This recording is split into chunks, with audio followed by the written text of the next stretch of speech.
இன்றே டவுன்லோட் செய்து உங்கள் ஃபேவரட் ஷோக்களை என்ஜாய் பண்ணுங்க. அத்தை, நேற்று 2 பேர் இங்கே வந்து உங்ககிட்ட பத்திரத்தில் கையெழுத்து வாங்கிட்டு போனாங்கல்ல, அவங்க சிவனாண்டியோட ஆளுங்க தான்.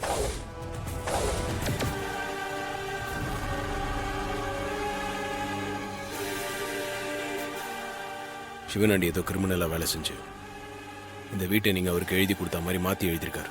இல்ல மாப்ள, நான் பத்திரத்தை நல்லா படிச்சுட்டு தான் கையெழுத்து போட்டேன். அதுல ஸ்கூலுக்கு பக்கத்துல இருக்கே அந்த 2 கிரவுண்ட் நிலத்தை தான் நான் ட்ரஸ்டுக்கு கொடுக்கறதா எழுதி இருந்தது. இந்த வீட்டை நான் சிவனாண்டிக்கு கொடுக்கறதா எங்கேயுமே எழுதவே இல்லை. அப்புறம் எப்படி பத்திரத்துல இருந்த விஷயம் மாறி இருக்கும்?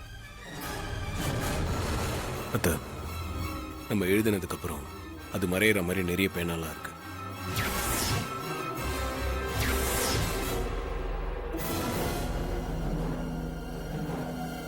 சகல, என்னப்பா சொல்ற?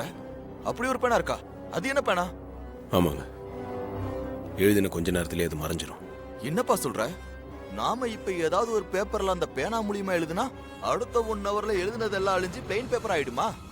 ஆமாங்க, அந்த மாதிரி எழுதின பத்திரத்துல தான் அத்தை கிட்ட கையெழுத்து வாங்கியிருக்காங்க.